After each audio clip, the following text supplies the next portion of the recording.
this is a sample case study, which is based upon a couple that I had just recently met. They're both in their early 60s. And the first thing that we wanted to find out was if, in fact, they are both to retire right now today, could they? What would be their probability of success? And for these folks, it was 74%. They had a 74% probability of having all the money that they would need and want all throughout their retirement years. Now, the next thing that we're going to take a look at here is, what strategies might we be able to implement in order to further improve the strength of their retirement plan and improve upon that probability of success number. So we're going to talk about Social Security. We're going to talk about updating their investment strategies, and we'll talk about incorporating some tax planning into the mix here as well. So let me introduce you here to this couple. Now, I've changed their names, of course, and I've also changed some of the dollar amounts around a little bit, and I'm calling them Fred and Wilma Sample. You'll see right here. So Fred is 62 years old, and we're going to assume that he lives to be 90. Wilma is 61, and we're assuming that she lives to be 95. Now, their goal, if they were to retire right now today, is to have $7,000 per month after taxes. And in addition, we also factored in some healthcare costs. Now, I'm not going to go through the details in this card, but just know there's some additional costs for healthcare that are factored in on top of the $7,000 a month. Now, in order to meet their goals, they have Social Security. If Fred takes his at his full retirement age, he would receive $3,200 per month. And if Wilma takes her benefit at full retirement age, she would get $1,400 per month. In addition, they also have $25,000, which is in a checking account. And then he has $850,000 in an IRA. And then they recently inherited this money, this $400,000 right here. You'll notice the cost basis is also the same. They got a full step up in basis in getting it. And we're planning to, now invest this money. So this is what they have in order to, make this work at this point, if in fact they were to retire right now today. So again, based upon all this, they have a 74% probability of success. Now, the first thing that we're going to take a look at here is what if they were to change up their Social Security claiming strategy a little bit? Their plan, their thinking is that they were going to take their Social Security benefits at their full retirement age, which for each of them would be age 67. Now, also, too, by the way, she was already retired. She wasn't, or she was already retired. He wasn't. He was still planning to work for a few more years. It was really this recent inheritance that's kind of prompted this question to see, when in fact, could they retire? Were they on track, sort of thing. And, as he shared with me, if he could retire, he absolutely would. I mean, he was, burnt out, but he just figured realistically he had a few more years to go. So the adjustment that we made here to Social Security, instead of them both taking it at their full retirement age, we made a slight change. So, and by doing this, we increased their probability of success from a 74% up to 80%. The change that we made is to have him take his benefit at 70. We're still going to have her take her benefit at her full retirement age. We're just changing up when he's going to take his. Now, remember, he has the much higher benefit in this case. And if we take a look here in the cash flows, so we can kind of see how this works.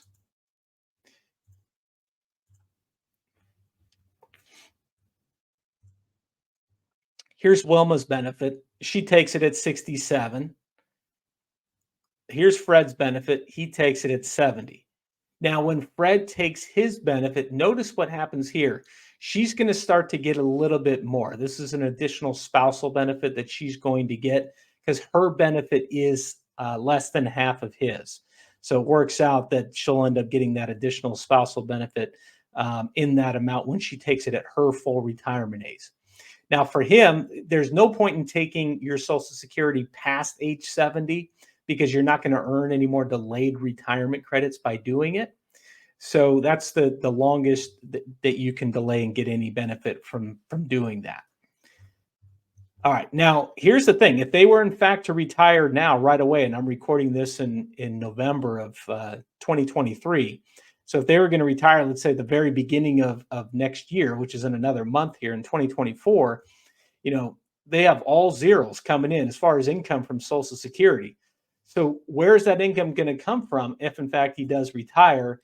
Obviously, it's going to come from the retirement accounts, which can be very, unsettling to take substantial sums of money, as you can see right here, from those retirement accounts, because, these folks, just like, many people have spent a lifetime, saving and investing and accumulating money in a 401k or other type of retirement account.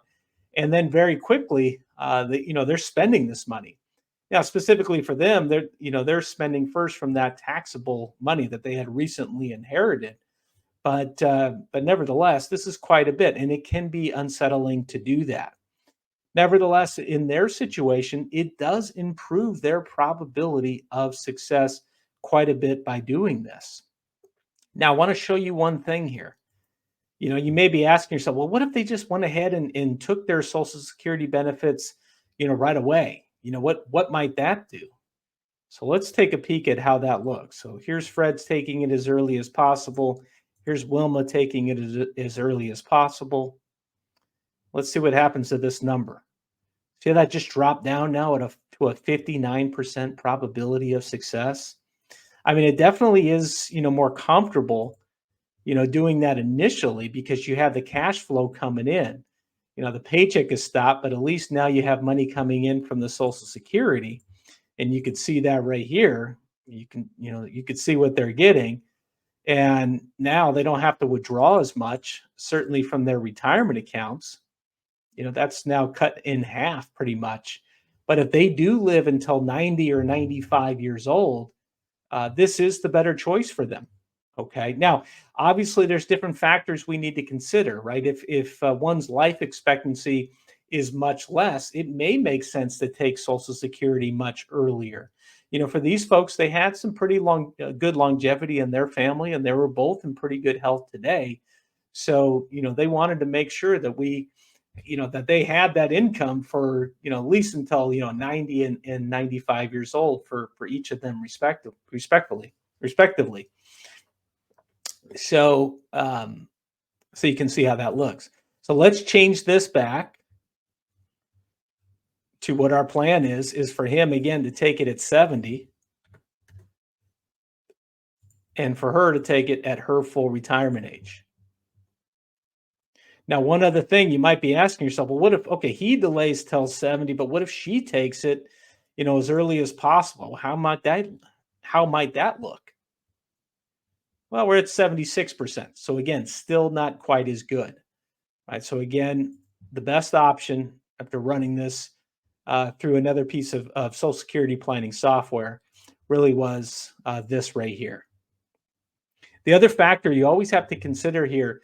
Now, presumably they would both be retired, but if either one of them were going to continue to work, even on a part-time basis, and they were to take that Social Security prior to full retirement age, you got to watch out for the earnings test because due to the earnings test, your benefits could be withheld.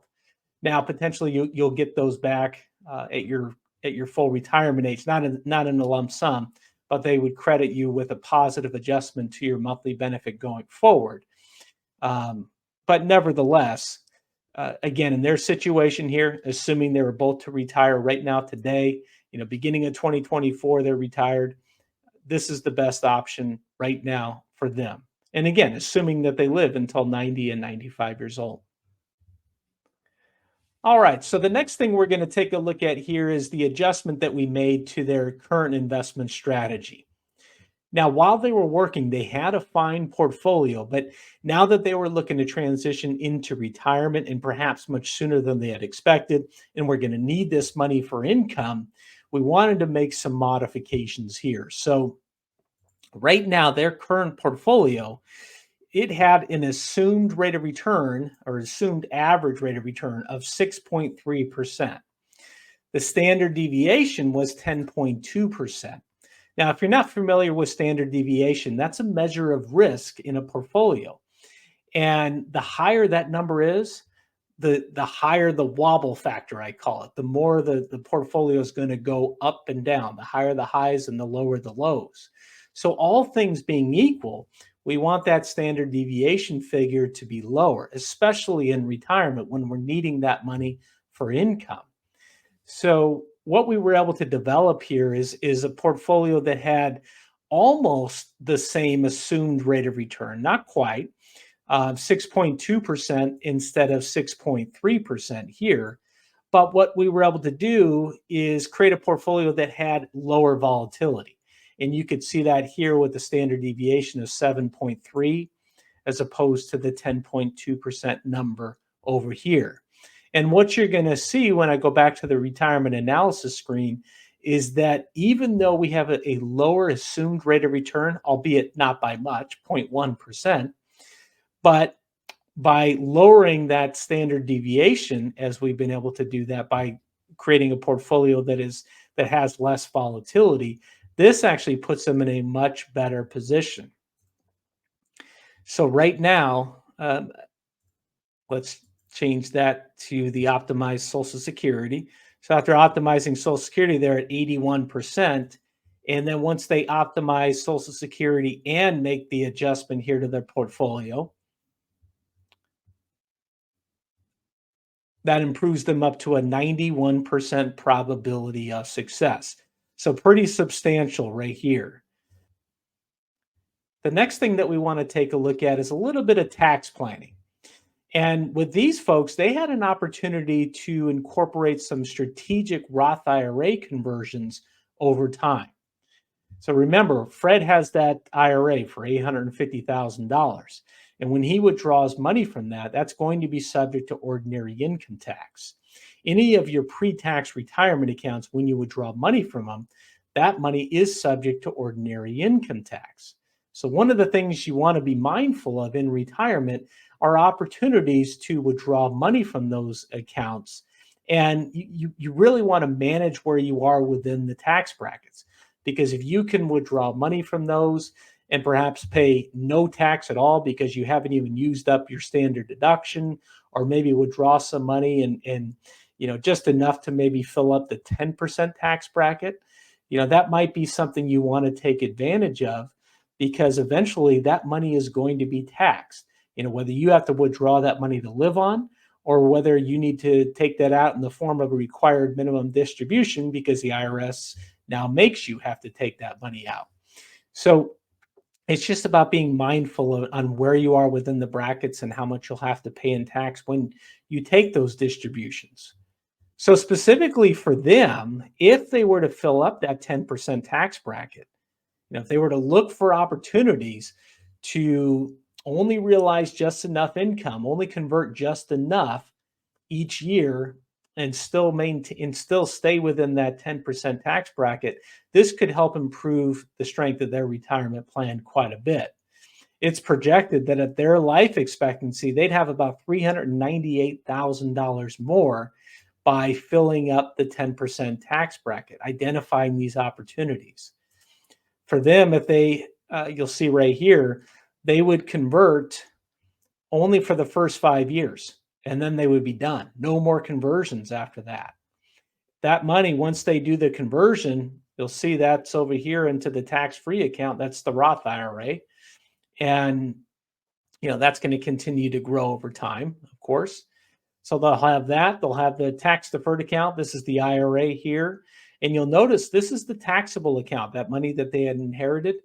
They go through this money pretty quickly. And the reason is if you recall, the plan is for her to take her Social Security at 67 and for him to take his at 70. So they're having to withdraw quite a bit from here for living expenses. And also they're going to use the money from here to pay the tax on the conversion as well. Okay. Now let's take a look at the tax details on this side. So you can see the amount of taxes that they're having to pay in this strategy aren't very high, right? Because they're not having to pay very much in income taxes at all if they're just withdrawing money from their newly, inherited money that they received. They get a full step up in basis on that.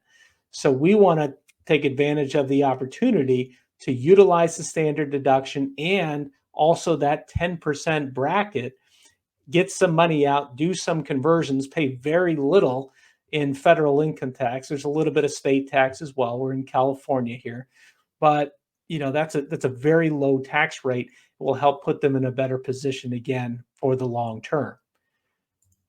So let's take a look at the actual probability of success and what changed there.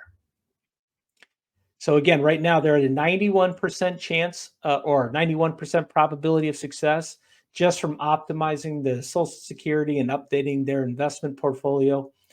But if we also incorporate these Roth conversions into the mix, that's now going to improve their probability of success up to 94%. So definitely an improvement. And the real nice thing with this particular case study was that, when these folks came to see me, again, she was already retired, but he wasn't thinking that he could retire now. He was thinking he'd still have to work for a few more years. But in their situation, they could retire. I mean, I know this is 94%, it's not 100%. It's really close. There's other different tweaks and things that we can do to potentially improve upon that plan, or perhaps later on in life, maybe they would decide to live on a little bit less in order to make this work. Or in their case, what he said is, well, I could quit my main job, my stressful job. Maybe I'll just get something part-time. And so then, of course, we can take a look at that and see how that might be able to help the plan, or what the impact would be there. So I hope this little sample case study was helpful, and that you found it beneficial. If you did and you like this video, make sure that you like the video and that you also subscribe, and I'll see you in the next one. Take care.